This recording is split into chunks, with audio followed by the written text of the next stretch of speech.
Hi everyone, thank you very much for clicking this video. Welcoming you on this Udit pharmacy YouTube channel. तो finally D pharm second year का एक subject है biochemistry. जी हाँ, biochemistry. इसका आज हम top 20 question series लेके आए हुए हैं। ठीक है, काफी ज्यादा डिमांडिंग क्वेश्चन था कि सर बायोकेमिस्ट्री के टॉप 20 क्वेश्चन सीरीज कब लेके आ रहे हैं। तो फाइनली वो दिन आ गया। आज हम स्टार्ट करने जा रहे हैं, शुभारंभ करने जा रहे हैं बायोकेमिस्ट्री का ये टॉप 20 क्वेश्चन सीरीज। ओके, अब ये सीरीज की अगर वेटेज की बात करें तो ये सीरीज बहुत इंपॉर्टेंट होने वाला है। अगर अभी भी आप बायोकेमिस्ट्री में कुछ नहीं पढ़े हैं, इस सीरीज को फॉलो कर रहे हैं, तो आपके बहुत अच्छे मार्क्स एग्जाम में आ सकते हैं। ठीक है, और रही बात क्या सर इतने टाइम में बायोकेमिस्ट्री का ये सीरीज कंप्लीट हो जाएगा और हम लोग याद कर सकते हैं, तो बिल्कुल कर सकते हैं। ठीक है, बायोकेमिस्ट्री में जो भी आपको कंटेंट देंगे, जो भी क्वेश्चन देंगे और उसके जो आंसर होंगे वो काफी इजी लैंग्वेज में होंगे। अगर आप अच्छे से पढ़े हैं पहले या फिर नहीं भी पढ़े हैं, उसको अगर 2 बार 3 बार देख लेते हैं सिरसरी निगाहों से भी, तो आपको जरूर अच्छे समझ में आएगा। आपको खुद कॉन्फिडेंस आएगा कि हाँ ये सारी चीजें इतनी इजी है। ठीक है, तो बिल्कुल परेशान नहीं होना है, अच्छे से लास्ट तक देखिएगा, सारी चीजें समझ में जरूर आएगा।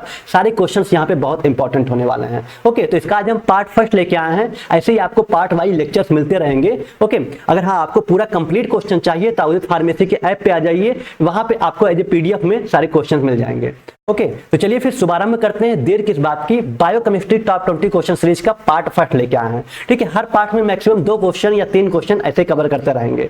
ओके, चलिए तो देखिए, अगर आपको इसका पीडीएफ चाहिए, जो अभी सेशन चल रहा है, अगर इसका पीडीएफ चाहिएगा तो आपको उदित फार्मेसी के क्रैश कोर्स में ज्वाइन होना पड़ेगा, सेकंड ईयर के क्रैश कोर्स में। ठीक है, वहां पे आपको ऑलरेडी इसके पीडीएफ वगैरह, इसके मटेरियल्स वगैरह आपको वहां पे मिल जाएंगे।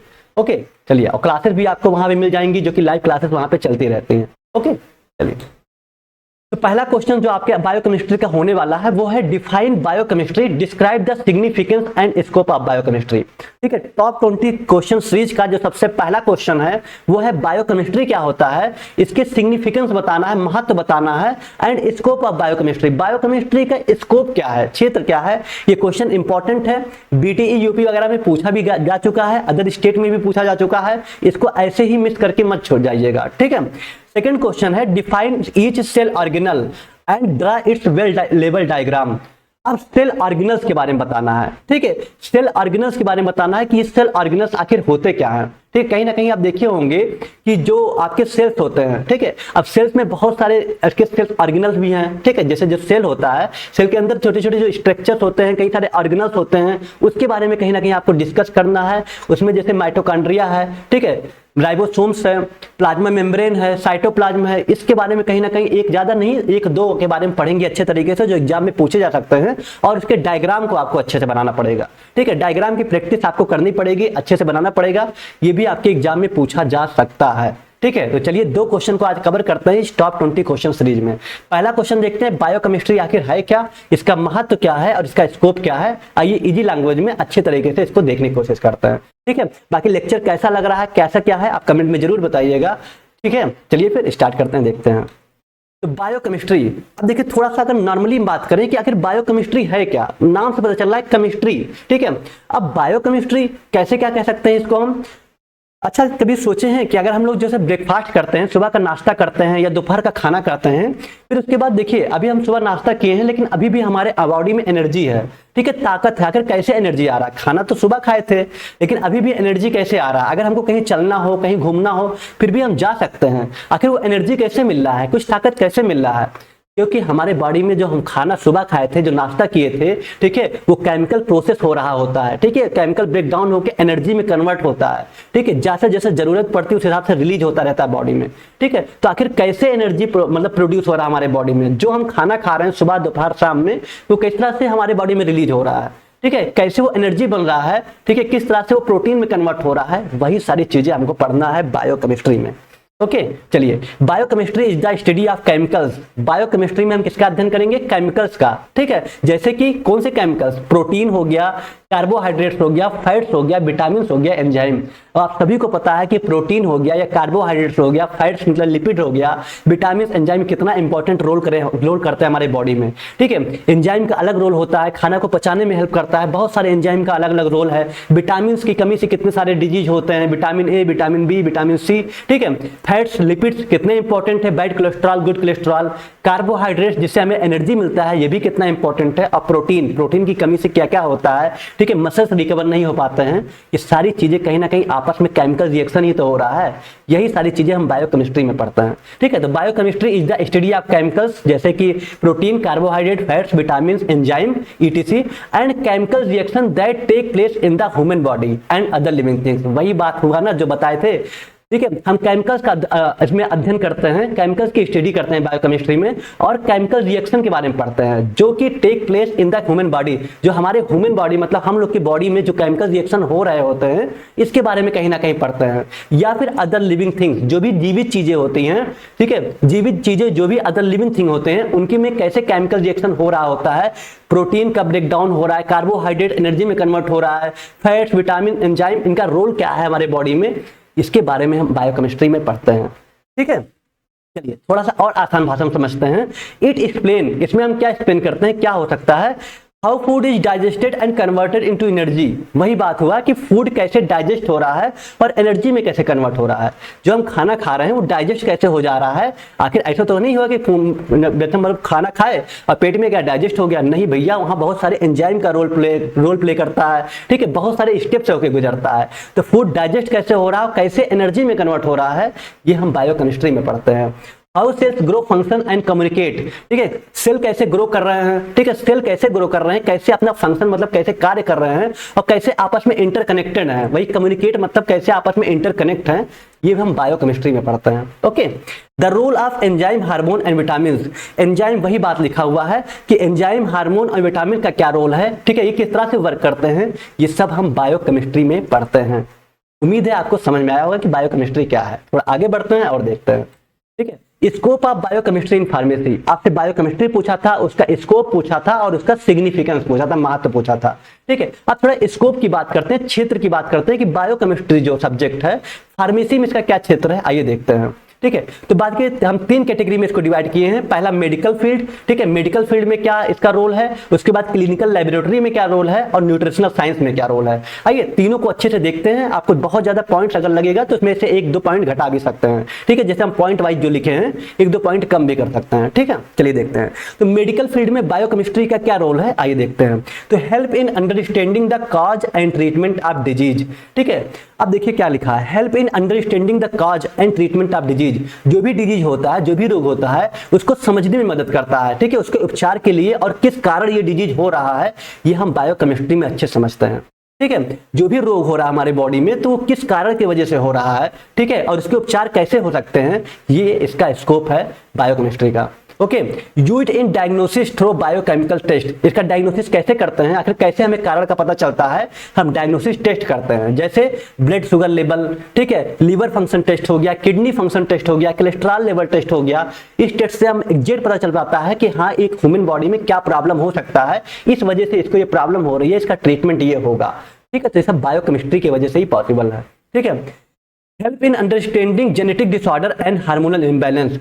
अब जेनेटिक डिसऑर्डर, जो भी जेनेटिक डिसऑर्डर है उसको समझते हैं। जेनेटिक बीमारियां, हम इसमें डीएनए आरएनए के बारे में पढ़ेंगे। ठीक है, न्यूक्लिक एसिड के बारे में पढ़ते हैं तो उसको बहुत अच्छे तरीके से समझेंगे। और इसके द्वारा जो हार्मोनल इम्बैलेंस होता है, हार्मोनल असंतुलित होता है, उसको कैसे संतुलित किया जाए, बैलेंस में कैसे लाया जाए, ये सारी चीजें हम बायोकेमिस्ट्री में पढ़ते हैं और यही इसका स्कोप है। ओके, तो मेडिकल फील्ड में जो चीजें लिखी हैं इसको आप अच्छे देख लीजिएगा, ये स्कोप में लिखना है। ठीक है, सेकंड आपका है क्लिनिकल लैबोरेटरी। ठीक है, जैसे आप देखे थे ना कि टेस्ट वगैरह भी करते हैं, तो क्लिनिकल लैबोरेटरी आपकी सेकंड हेडिंग होगी। Biochemist work in lab perform taste like. Biochemist जो होते हैं, जो बायो में मतलब जो केमिस्ट होते हैं, जो काम करते हैं, ठीक है, जो लैब में काम करते हैं वो बायोकेमिस्ट होते हैं। वो क्या परफॉर्म करते हैं, जैसे कि ब्लड ग्लूकोज लेवल हो गया, किडनी फंक्शन टेस्ट हो गया, ब्लड ग्लूकोज लेवल टेस्ट हो गया, kidney function test, liver function test, cholesterol level test, ठीक है, जितने भी एंजाइम का टेस्ट, तो सारे टेस्ट हमारा परफॉर्म होता है लैब में। ओके, तो बायोकेमिस्ट्री में जो क्लिनिकल लैबोरेटरी सेकंड हेडिंग है स्कोप में, तो इस सब इसका स्कोप क्या है कि blood glucose level, kidney functions, liver functions, cholesterol level, ठीक है, यहाँ पे हम इसका क्या करते हैं, टेस्ट करते हैं। ओके, चलिए देखिए 2 चीजें हैं, हम बायोकेमिस्ट्री इन फार्मेसी, फार्मेसी में बायोकेमिस्ट्री का क्षेत्र क्या है। ठीक है, अब देखिए क्षेत्र हम 2 तरीके से पढ़ते हैं, किसी भी सब्जेक्ट का क्षेत्र 2 तरीके से पढ़ते हैं। एक तो उस सिलेबस का क्षेत्र क्या है, जैसे बायोकेमिस्ट्री का क्षेत्र क्या है, और दूसरी चीज की बायोकेमिस्ट्री पढ़ने के बाद हम क्या, मेरे जॉब क्या लगेगा, किसके फील्ड में लगेगा, वो अलग क्षेत्र है। ठीक है, तो दोनों क्षेत्र में से आपका एक एग्जाम में आ चुका है scope of biochemistry in pharmacy. Pharmacy में बायोकेमिस्ट्री का क्या रोल है, बायोकेमिस्ट्री में आखिर है क्या, इससे क्या फायदा हो रहा है, ये चीजें हम पढ़ते हैं, ठीक है, क्षेत्र में। तो पहला आपका मेडिकल फील्ड हो गया, दूसरा आपका क्लिनिकल लैबोरेटरी हो गया, तीसरा न्यूट्रिशनल साइंस, ठीक है, जिसको पोषक विज्ञान कहते हैं। न्यूट्रिशन आज के लाइफ में बहुत जरूरी है। हम कुछ भी खाते रहते हैं, बर्गर हो गया, पिज्जा हो गया, ठीक है, मोमोज हो गया, हमें एग्जैक्ट नहीं पता चलता कि हमारे बॉडी के लिए क्या आवश्यक है, सही सप्लीमेंट क्या है। अगर हमें सही चीजें पता चले तो हमारा मेटाबॉलिज्म, ठीक है, हमारे प्रोटीन, हमारे एंजाइम, हमारे हार्मोन्स, सब कुछ बहुत अच्छे से वर्क करें, ठीक है। तो ये पढ़ना बहुत जरूरी है। तो तीसरा जो स्कोप है, ठीक है, वो न्यूट्रिशनल साइंस है। तो स्टडीज मेटाबॉलिज्म ऑफ न्यूट्रिएंट्स, ठीक है, मेटाबॉलिज्म ऑफ न्यूट्रिएंट्स मतलब पोषक का जो मेटाबॉलिज्म है, इसके बारे में अध्ययन करते हैं बायोकेमिस्ट्री में। Okay, help design diet plan and supplements, ठीक है। अब जो लोग जिम करते हैं वो थोड़ा सा डाइट को अपने फॉलो करते होंगे और कुछ सप्लीमेंट्स लेते होंगे, ठीक है। तो सप्लीमेंट्स कैसे लेना है, किसमें न्यूट्रिशंस हैं, क्या डाइट प्लान होना चाहिए, वो कितना जरूरी है, कहीं ना कहीं बायोकेमिस्ट्री में ही हम सीखते हैं, ठीक है। यूज्ड इन ट्रीटिंग मल nutrition, obesity and vitamin deficiency, ठीक है। मल न्यूट्रिशन मतलब क्या होता है, जिसको हम हिंदी में कुपोषण कहते हैं, कहीं किसी चीज की डिफिशियंसी, जैसे प्रोटीन का मल न्यूट्रिशन तो प्रोटीन की कमी, ठीक है, आयरन का मल न्यूट्रिशन तो आयरन की कमी। तो न्यूट्रिशन की बात करें तो न्यूट्रिशन पोषक की कमी, ठीक है, तो डिफिशियंसी ऑफ न्यूट्रिशन, तो उसको कुपोषण कहते हैं। ओबेसिटी मतलब मोटापा हो गया, और विटामिन डिफिशियंसी मतलब विटामिन की कमी, ठीक है। तो उसको कैसे उपचार करना है, किस कारण, कौन से विटामिन के कारण कमी हो रही है, सारी चीजें हम यहाँ पे बायोकेमिस्ट्री में पढ़ते हैं। ओके, तो ये आपके स्कोप है, तीनों स्कोप को ध्यान रखिएगा अच्छे तरीके से। बायोकेमिस्ट्री होता क्या है इसको बता दीजिएगा, ठीक है।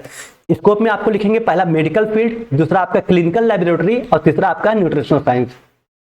ये तीनों आपको अच्छे से ध्यान देना है। सॉरी, ओके, बस इसमें छोटे छोटे लैंग्वेज में है, आप इसको अच्छे से पढ़ के याद कर लीजिएगा। ओके, अब चलिए आगे बढ़ते हैं और देखते हैं नेक्स्ट जो सिग्निफिकेंस है। क्वेश्चन में क्या पूछा था कि बायोकेमिस्ट्री क्या है, बायोकेमिस्ट्री क्या होता है, उसके बारे में बता रहा था, और significance and scope of biochemistry. Scope तो आप देख लिए, अभी सिग्निफिकेंस देखना बाकी है। आइए थोड़ा सिग्निफिकेंस भी देखते हैं।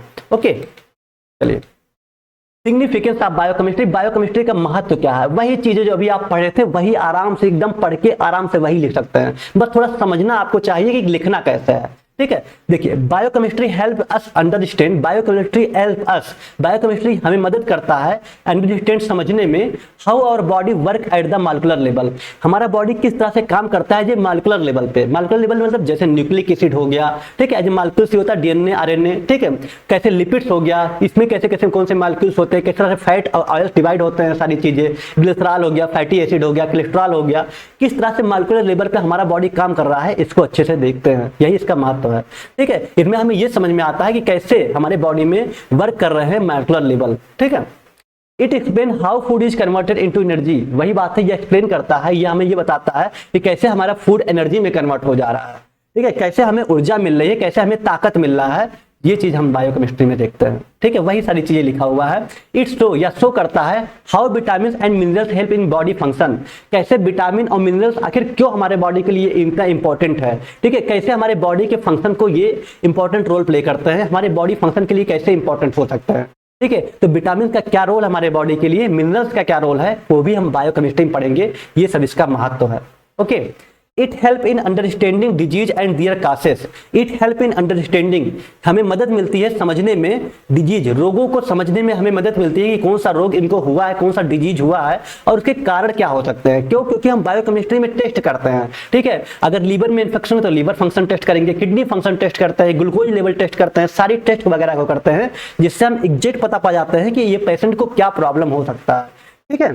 चलिए, it explain how hormones work in the body, हम एक्सप्लेन करता है कि how hormones work in the body, कैसे हार्मोन्स बॉडी में वर्क कर रहे हैं, ठीक है, कैसे हार्मोन्स बॉडी में काम कर रहे हैं, हमारे बॉडी में किस तरह से हार्मोन्स का क्या लेवल है, कौन से हार्मोन इम्बैलेंस होने की वजह से क्या प्रॉब्लम हो सकती है, उसको कैसे ट्रीट किया जाए, ये सब बायोकेमिस्ट्री में पढ़ते हैं, यही सब इसका महत्व है, ठीक है। It is useful in medical test, यह आवश्यक होता है कुछ मेडिकल टेस्ट के लिए, जैसे ब्लड शुगर हो गया, कोलेस्ट्रॉल लेवल हो गया, यही चीजें अभी आपको बताया है, ठीक है। तो बहुत छोटा क्वेश्चन था, छोटा क्वेश्चन, बस आपको देखने में खाली डर लग रहा था, अगर आप इसको पढ़ेंगे तो बहुत जल्दी आप इसको याद कर लेंगे, ठीक है, तो आपको क्या बताया, हम पहला बताया बायोकेमिस्ट्री होता क्या है, उम्मीद है कि समझ में आया होगा। इसके स्कोप को बता दिए। ठीक है, स्कोप में आपको 3 हेडिंग डाल के लिखना है। देखिए आपको बता दें, एग्जाम में जो नंबर मिलते हैं ना, हेडिंग पे मिलते हैं, ठीक है, डायग्राम पे मिलते हैं, कोई टेबल वगैरह है उसमें मिलते हैं, चार्ट पे मिलते हैं, इसमें आपको अच्छे नंबर मिलते हैं। अगर आप कोई चीज अगर कंटेंट को ही लिखते चले जाएंगे तो नंबर कम मिलेंगे, इसलिए हेडिंग वगैरह पे ज्यादा फोकस करिएगा। और हेडिंग जब भी लिखिएगा तो कोशिश करिएगा कि हेडिंग आपका हाईलाइट हो। ठीक है, हाईलाइट लगे कि हाँ ये हेडिंग है। ठीक है, बहुत बच्चे होते हैं ब्लैक पेन, वही ब्लैक पेन से आपकी हेडिंग लिखते हैं, फिर उसके आगे कंटेंट लिखते हैं, तो पता ही नहीं चलता ये हेडिंग है कि आपका ये कंटेंट है। तो कोशिश करिएगा जो हेडिंग है वो हाईलाइटेड लगे कि हाँ ये हेडिंग है। ओके, चलिए, तो मेडिकल डिवाइस हो गया, क्लिनिकल लेबोरेटरी हो गया, न्यूट्रिशन साइंस, ये आपके स्कोप है, उसके बारे में क्या था सब बता दिए। ठीक है, उसके बाद फिर अगर बात करें तो सिग्निफिकेंस, महत्व क्या था, इसी में से जो भी पढ़े थे आप स्कोप और बायोकेमिस्ट्री, उसी को थोड़ा सा समराइज वे में आपको यहाँ पे इसके सिग्निफिकेंस को बता दिए। ठीक है, उम्मीद है आपका पहला क्वेश्चन अच्छे से समझ में आया होगा। ओके, अब मूव करते हैं अपने क्वेश्चन नंबर 2 पे, देखते हैं क्वेश्चन नंबर 2 क्या कह रहा है। ठीक है, क्वेश्चन नंबर 2 है, define each cell organelle and draw its well label diagram. अब सेल ऑर्गेनल्स क्या होते हैं और उसके कुछ डायग्राम बनाने हैं हमको, थोड़ा सा उसके बारे में भी पढ़ेंगे, फंक्शन भी देखेंगे, क्योंकि अलग से पूछा जा सकता है। जैसे इसमें 2 चीज पूछा जाता है, एक माइटोकॉन्ड्रिया के बारे में, और बहुत हो गया तो प्लाज्मा मेम्ब्रेन के बारे में पूछ लेगा। तो आइए थोड़ा सा इसको डिस्कस करते हैं, इसको पढ़ते हैं।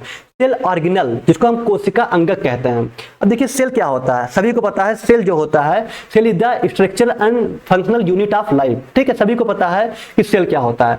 और जितने भी हम लिविंग थिंग होते हैं, लिविंग चीजें होती हैं, ठीक है, लिविंग ऑर्गेनिज्म होते हैं, वो कहीं ना कहीं एक या कई सारे सेल से मिलकर बने होते हैं। ठीक है, जैसे जितने भी लिविंग थिंग होते हैं, जो भी जीवित चीजें होती हैं, इंसान होता है, कोई भी चीज होती है, जानवर होते हैं, सब में कहीं ना कहीं क्या होते हैं, एक या एक से अधिक सेल से मिलके ही बने होते हैं। आपको पता है ना सेल से क्या होता है, सेल से टिश्यू बनता है, टिश्यू से आपके किस तरह से आगे मतलब ऑर्गन्स बनते हैं, ऑर्गन से एक ऑर्गेनिज्म बनता है। ठीक है, तो किस तरह से प्रोसेस चल रहा होता है, ये ऑलरेडी आप लोग बहुत अच्छे से पढ़ रहे हैं। इसको हम इतने डिटेल्स में नहीं पढ़ाएंगे क्योंकि ये टॉप 20 क्वेश्चन सीरीज है, उतना डिटेल्स में जाना सही नहीं है। हम डायरेक्ट बात करते हैं सेल ऑर्गेनल्स में। सेल ऑर्गेनल्स आखिर होता क्या है। ठीक है, अब इसमें खाली बात करेंगे हम माइटोकॉन्ड्रिया और प्लाज्मा मेम्ब्रेन के बारे में।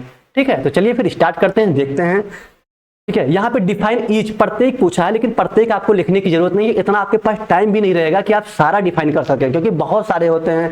माइटोकॉन्ड्रिया होता है, प्लाज्मा मेम्ब्रेन, साइटोप्लाज्म, ठीक है, और उसके बाद आपका गोल्जी बॉडीज होता है, इंडोप्लाज्मिक रेटिकुलम होता है, राइबोसोम होता है। तो इतना सारा कहाँ टाइम आपके पास है कि कर पाएंगे। बस आपको 2 इंपॉर्टेंट बता रहे हैं, उसका अच्छे से डायग्राम बनाइएगा, उसको अच्छे से डिफाइन करिएगा, उसके फंक्शन को लिख दीजिएगा। ठीक है, इतना सफिशियंट रहेगा आपके लिए। ओके, चलिए, तो सेल ऑर्गेनल, जिसको हम कोशिका अंगक कहते हैं, क्या कहते हैं, कोशिका अंगक। ठीक है, देखिए cell organelles are small parts inside a cell. Cell organelles जो होते हैं ये छोटे पार्ट होते हैं जो सेल के अंदर होते हैं। ठीक है, सेल कोशिका के अंदर जो होते हैं छोटे पार्ट होते हैं। That do different job to keep the cell alive. ठीक है, सेल को जिंदा रखने के लिए डिफरेंट तरह के काम करते हैं। जॉब से मतलब काम से है। ठीक है, सेल को जिंदा रखने के लिए डिफरेंट तरह के काम करते हैं सेल के अंदर। ठीक है, एंड वर्किंग प्रॉपरली, और अच्छे तरीके से अपने वर्क को, अपने काम को करते रहते हैं। ओके, तो सेल ऑर्गेनल क्या है, स्मॉल पार्ट होता है जो सेल के अंदर होता है। ठीक है, ये अपने काम को डिफरेंट तरीके से अपने काम को करते रहते हैं। जैसे जिसका अलग अलग रोल है, माइटोकॉन्ड्रिया का अलग रोल है, प्लाज्मा मेम्ब्रेन का अलग रोल है, तो अपने काम को अपने जॉब के अकॉर्डिंग, ठीक है, अपने जिस तरह से काम करना है उस काम को करते रहते हैं। ठीक है, और सेल को जिंदा रखते हैं और अपने काम को प्रॉपरली करते रहते हैं। ओके, ईच ऑर्गेनल, प्रत्येक जो ऑर्गेनल्स होते हैं, हैज ए स्पेशल रोल, उनका कुछ स्पेशल रोल होता है। जैसे मेकिंग एनर्जी, एनर्जी को बनाना, ऊर्जा को निर्माण करना। ठीक है, क्लीनिंग वेस्ट, जो हमारे वेस्ट होते हैं उनको बाहर निकालना। ठीक है, या फिर helping the cell grow, cell को कैसे ग्रो किया जाए, कैसे हेल्प किया जाए, उसमें बहुत बड़ा इंपॉर्टेंट रोल प्ले करते हैं ये सेल ऑर्गेनल्स। ठीक है, अब सेल ऑर्गेनल्स में क्या क्या आते हैं, इसके एग्जाम्पल क्या है, तो एग्जाम्पल इसमें क्या क्या है, न्यूक्लियस है, ठीक है, जिसको केंद्रक बोलते हैं, प्लाज्मा मेम्ब्रेन है जिसको प्लाज्मा झिल्ली बोलते हैं, माइटोकॉन्ड्रिया है, राइबोसोम्स है, इंडोप्लाज्मिक रेटिकुलम है, गोल्जी एपरेटस है, बहुत सारे और भी है। ठीक है, लेकिन हमको सारा नहीं पढ़ना है, फिर आपको बता दिए। ठीक है, सेल ऑर्गेनल्स के बारे में आप देख लिए क्या होता है कि स्मॉल पार्ट होता है, सेल के अंदर होता है, अपने अपने ये इंपॉर्टेंट रोल प्ले करते हैं हमारे सेल्स में, सेल को ग्रो करने के लिए, उसको जिंदा रखने के लिए। ओके, चलिए, क्या है इसका मेन काम, क्या होता है सेल ऑर्गेनल्स का, कि मतलब प्रोटीन का, एनर्जी का बनाना, ऊर्जा को निर्माण करना। ठीक है, वेस्ट, जो क्लीनिंग वेस्ट होते हैं, वेस्ट को बाहर निकालना। ठीक है, सेल को ग्रो करने में मदद करते हैं। Okay, nucleus, plasma membrane, mitochondria, ribosome, endoplasmic reticulum और गोल्गी एपरेटस, ये सब क्या है? सेल ऑर्गेनल्स ही है। अब आइए हम दो के बारे में पढ़ते हैं। क्या? पहला प्लाज्मा मेम्ब्रेन और माइटोकॉन्ड्रिया। ये दोनों के बारे में एग्जाम में कभी कभी अलग से भी पूछ लेता है, या फिर आप इसी में भी लिख दीजिएगा अगर क्वेश्चन आएगा तो। ठीक है, चलिए फिर डिस्कस करते हैं, देखते हैं। ओके, तो सेल मेम्ब्रेन, इसी को हम प्लाज्मा मेम्ब्रेन बोलते हैं। ठीक है, कोशिका झिल्ली, इसको हम प्लाज्मा झिल्ली कहते हैं। ठीक है, अब देखिए क्या बताया, सेल मेम्ब्रेन क्या चीज होता है, ये ऑलरेडी आप पढ़े होंगे कि ये एक तरह का आउटर लेयर, मतलब एक लेयर क्रिएट कर देता है ना, झिल्ली टाइप का, कहते हैं मेम्ब्रेन टाइप का एक लेयर क्रिएट कर देता है, जिससे क्या होता है कि कोई भी बाहरी जो इन्वायरमेंट है वो अंदर नहीं आ सकता, उसको प्रोटेक्ट करने से, सेल को प्रोटेक्ट करने के लिए ये कवरिंग कर देता है। ठीक है, यही है कुछ सेल मेम्ब्रेन, इसी का डायग्राम बनाना है, इसी के फंक्शन के बारे में आपको लिखना है। ठीक है, तो the cell membrane also called the plasma membrane, जो सेल मेम्ब्रेन होता है इसको हम प्लाज्मा मेम्ब्रेन कहते हैं। It is the outer covering of the cell. ठीक है, ये आउटर कवरिंग होता है, सेल का मतलब आउटर लेयर होता है। ठीक है, that separate the inside of cell from external environment. That separate, जो कि मतलब अलग कर देता है, inside the cell from the external environment में जो सेल का जो इनसाइड वाला पार्ट है उसको क्या करता है? अलग कर देता है। मतलब कोई चीज अंदर नहीं आने देता है जो इसकी ये यूज ना हो, यूजफुल ना हो, उसको क्या करता है? वो कंट्रोल करता है, प्रोटेक्ट करता है। ठीक है, it play a crucial role in protecting the cell. वही लिखा हुआ है कि यह इंपॉर्टेंट रोल प्ले करता है। क्रूशियल मतलब होता है इंपॉर्टेंट, ध्यान दीजिएगा। ठीक है, इंपॉर्टेंट, ये इंपॉर्टेंट रोल प्ले करता है सेल को प्रोटेक्ट करने के लिए। मेंटेनिंग इट्स शेप, और इसके शेप को, इसके आकार को, इसके शेप को बनाए रखने के लिए। And regulating the movement of substance in and out of the cell, और regulating the movement of substance in and out of the cell. Cell के अंदर क्या जा रहा है, आउट मतलब बाहर जा रहा है, इन मतलब अंदर आ रहा है, कौन सा पदार्थ किस तरह से मूवमेंट हो रहा है, इसको ये रेगुलेट करने का काम करता है प्लाज्मा मेम्ब्रेन। ठीक है, समझ में आया? तो यही इसका इंपॉर्टेंट रोल है, यही होते हैं प्लाज्मा मेम्ब्रेन। कहने का मतलब बस इतना सा है कि प्लाज्मा मेम्ब्रेन प्रोटेक्ट करता है कि कौन से जो एक्सटर्नल एनवायरनमेंट है उसमें से क्या आ रहा है, क्या नहीं आ रहा है, उसको सेल को प्रोटेक्ट करने में हेल्प करते हैं। ठीक है, चलिए आगे देखते हैं, समझते हैं। अब देखिए स्ट्रक्चर ऑफ सेल मेम्ब्रेन कैसे होगा प्लाज्मा मेम्ब्रेन का, परेशान ना होइए, इजी तरीके से बनाना है। अभी बस देखिए ध्यान से, इस तरह से आपका सेल्स है। ठीक है, अब देखिए सेल का जो आउटर लेयर है, थोड़ा जूम करके दिखाएं अगर आपको। ठीक है, ये देखिए, ये आपका है सेल का आउटर लेयर। ठीक है, अब आउटर लेयर यही सेल है, यही आपका प्लाज्मा मेम्ब्रेन है। इसको थोड़ा सा और जूम करके बनाए हैं तो आपका देखिए कुछ इस तरह से देखने को मिल जाएंगे। ठीक है, इस तरह से देखने को मिल जाएंगे। आप देखिए जो सेल मेम्ब्रेन, प्लाज्मा मेम्ब्रेन होता है ना, किसका बना होता है? ये फास्फोलिपिड का बना होता है।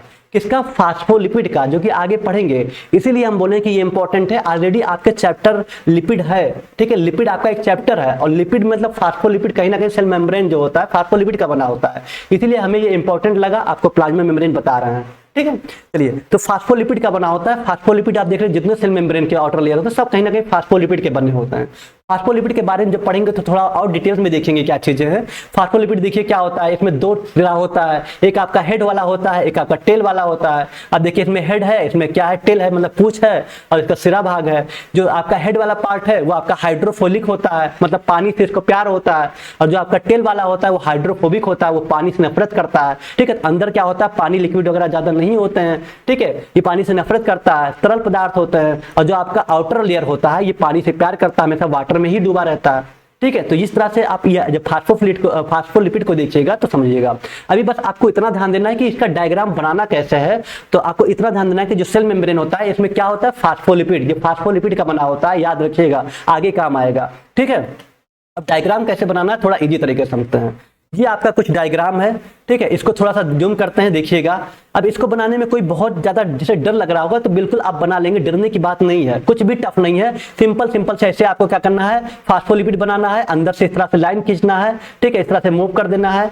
ठीक है, आप प्रैक्टिस करेंगे तो आपको जरूर अच्छे से आ जाएगा। अभी हम बस ऐसे रेंडमली बता दे रहे हैं, इसको आप प्रैक्टिस करके बना लीजिएगा प्लाज्मा मेम्ब्रेन। बहुत सारे नेट पे सर्च करेंगे तो आपको इजी डायग्राम मिल जाएंगे कि प्लाज्मा मेम्ब्रेन का इजी डायग्राम कैसे बनाए। ठीक है, बाकी यहाँ पे कार्बोहाइड्रेट्स वगैरह होते हैं, एक लंबी चेन होती है। ठीक है, उसके बाद कोलेस्ट्रॉल होते हैं, प्रोटीन होता है, आप इस तरह से प्रोटीन को बना सकते हैं। ठीक है, तो आप अपने अकॉर्डिंग डायग्राम को बना लीजिएगा, ये मोस्ट इंपॉर्टेंट है, डायग्राम जरूर बनाइएगा। क्योंकि आपकी जो क्वेश्चन था उसमें सीधे यही पूछा था कि प्रत्येक जो सेल ऑर्गेनेसिस का डायग्राम, ठीक है, वेल लेवल डायग्राम बनाना है। तो आप इस डायग्राम को बना लीजिएगा, कहाँ पे क्या है, कहाँ पे कैसे है, इसको थोड़ा बहुत बता दीजिएगा और अच्छे तरीके से डायग्राम बनाइएगा। ओके, ये वाला तो थोड़ा टफ है, लेकिन हाँ ये वाला इजी है, तो उम्मीद है कि आप डायग्राम बना लेंगे। ठीक है, अब डायग्राम बनाने का मेरे पास टाइम नहीं है, आप इसको कोशिश करेंगे तो जरूर बन जाएगा, अच्छे तरीके से बन जाएगा। ठीक है, क्योंकि इतना टफ भी डायग्राम नहीं है, ऑलरेडी आप लोग HAP वगैरह में पढ़ चुके हैं। ओके, चलिए आगे बढ़ते हैं, देखते हैं। तो फंक्शन देख लेते हैं, कभी कभी फंक्शन पूछ लेता है एग्जाम में, फंक्शन ऑफ सेल मेम्ब्रेन या प्लाज्मा मेम्ब्रेन, प्लाज्मा मेम्ब्रेन के क्या फंक्शन है या सेल मेम्ब्रेन के क्या कार्य हैं। ठीक है, छोटे छोटे फंक्शन है, 4-5 आपके लिखे हुए हैं, आप इसमें से 3-4 भी याद कर लेंगे तो सफिशिएंट रहेगा।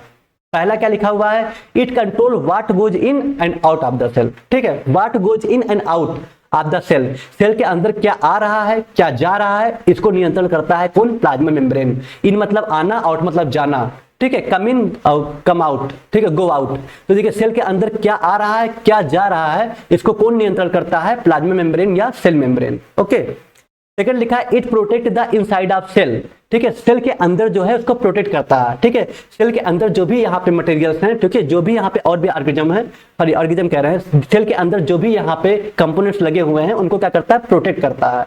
Okay, it help to move food water and waste in the right direction, यह मदद करता है ले जाने के लिए, फूड वगैरह हो गया, वाटर हो गया या वेस्ट हो गया, उनको सही जगह पे, जिससे हमारा बॉडी में अच्छे तरीके से वर्क कर सके, अच्छे तरीके से ग्रो कर सके। ओके, उसके बाद है it help the body recognize its own cell, यह मदद करता है या पहचानने में, रिकॉग्नाइज मतलब होता है पहचानना। ठीक है, या पहचानने में मदद करता है बॉडी को, खुद के सेल को। ठीक है, खुद को सेल को पहचानने में मदद करता है, क्योंकि जो आप देखे होंगे जो एंटीबॉडीज होते हैं वो क्या होते हैं, जब जो जर्म्स वगैरह होते हैं, कीटाणु वगैरह होते हैं, ठीक है, तो उनको जब किल करने लगता है तो कभी कभी अपने सेल को ही डिस्ट्रॉय करता है, नहीं पहचान पाता है। ठीक है, तो इसीलिए क्या करता है, ये जो सेल मेम्ब्रेन है, प्लाज्मा मेम्ब्रेन, ये मदद करता है the body recognize its own cell, body अपने सेल को पहचान सके, विच इज इंपॉर्टेंट, जो कि इंपॉर्टेंट हो जाता है फाइटिंग जर्म, जब फाइटिंग जर्म से जब फाइटिंग करना होता है, जर्म मतलब कीटाणु वगैरह होता है। ठीक है, it keep everything balance inside the cell. ठीक है, कोशिका के अंदर ये सब कुछ, प्रत्येक चीजें क्या करता है, संतुलित बना के रखता है, बैलेंस करके चलता है। ओके, तो ये था आपके प्लाज्मा मेम्ब्रेन, छोटे छोटे पॉइंट्स हैं, इसको भी आप याद कर लीजिएगा, अच्छे तरीके से याद हो जाएगा। ओके, चलिए मूव करते हैं अपने नेक्स्ट जो आपका था सेल ऑर्गेनल्स, वो क्या था, माइटोकॉन्ड्रिया। ये भी बहुत इंपॉर्टेंट है, इससे क्वेश्चन आए हुए हैं एग्जाम में, मिस मत करिएगा। प्लाज्मा मेम्ब्रेन आपको बता दिए वो फास्फोलिपिड का बना था, डायग्राम बना लीजिएगा। आइए थोड़ा सा माइटोकॉन्ड्रिया को भी देखते हैं। ओके, देखिए mitochondria are double membrane bound organelles होता है, found in most eukaryotic cell.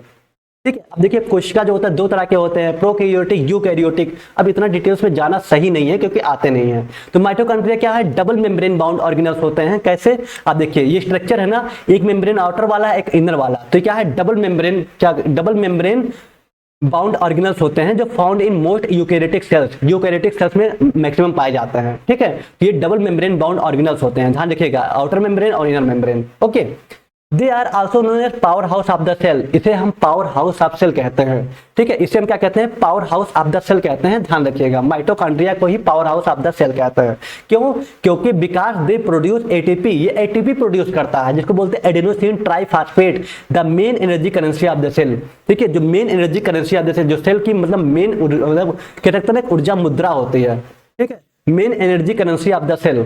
ठीक है, ये चीज ध्यान रखिएगा। जैसे आपको पता ही है सेलुलर रेस्पिरेशन वाला प्रोसेस, यही जो आपका ग्लूकोज होता है, ठीक है, जैसे ग्लूकोज C6H12O6 आपको पता ही है कि जब ये ऑक्सीजन के साथ रिएक्शन करेगा, जो हम लोग खाते हैं जो ग्लूकोज होता है, ठीक है, जो पीते हैं, ये ऑक्सीजन, जो आपका सेलुलर रेस्पिरेशन हम लोग ऑक्सीजन लेते हैं उसके साथ जब रिएक्शन करेगा तो आपको सीधे पता है कि क्या बनाएगा, कार्बन डाइऑक्साइड प्लस क्या बनाएगा, carbon dioxide plus water H2O plus क्या है, एक minute, carbon dioxide plus water plus energy. ठीक है, carbon dioxide plus water plus energy, यही एनर्जी किस फॉर्म में होता है, यही एनर्जी आपके किस फॉर्म में होता है, एटीपी के फॉर्म में, जो आपका एडेनोसिन ट्राइफॉस्फेट, मतलब ये बैलेंस करता है एनर्जी को। ओके, जो आपका एडेनोसिन ट्राइफॉस्फेट है इसको प्रोड्यूस करता है, ये यही बैलेंस करता है। ओके, तो ये चीज ध्यान रखिएगा। तो इसीलिए हम इसको क्या बोलते हैं, power house of the cell बोलते हैं। पावर हाउस मतलब कहीं ना कहीं एनर्जी देता है ये, क्योंकि दे प्रोड्यूस एटीपी, एटीपी को प्रोड्यूस करता है जो है एडेनोसिन ट्राइफॉस्फेट, या main energy currency of the cell, cell की मेन करेंसी होती है, मेन मुद्रा होता है।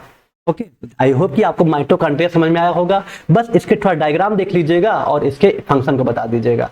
ठीक है, डायग्राम की स्ट्रक्चर की बात करें तो इसके स्ट्रक्चर तो हमें लगता है काफी इजी है, बस ऐसे करना है, थोड़ा सा बना लेना है। ध्यान दीजिएगा, लिख दीजिएगा, ये आपका क्या है, ये आउटर माइटोकॉन्ड्रियल मेम्ब्रेन है, ये आपका इनर अंदर वाला क्या है, ये इनर माइटोकॉन्ड्रियल मेम्ब्रेन है, ये मैट्रिक्स है, ये क्रिस्टेई है अंदर वाला जो पार्ट है। ठीक है, ट्रांस मेम्ब्रेन स्पेस यहाँ पे होता है, इसको ट्रांस मेम्ब्रेन स्पेस कहते हैं। ये आप अपने अकॉर्डिंग देख के लिख लीजिएगा। ये माइटोकॉन्ड्रियल डीएनए होता है, इसका खुद का डीएनए भी होता है, ध्यान रखिएगा, ठीक है। जब जरूरत पड़ता है तो रिप्लिकेट कर लेता है, फिर से पुनरावृत्ति बना लेता है। ओके, चलिए ये छोटे छोटे पॉइंट्स हैं जिसको आप लोग पढ़ चुके हैं, इसको आप लोग बना लीजिएगा। इसी को हम power house of the cell कहते हैं।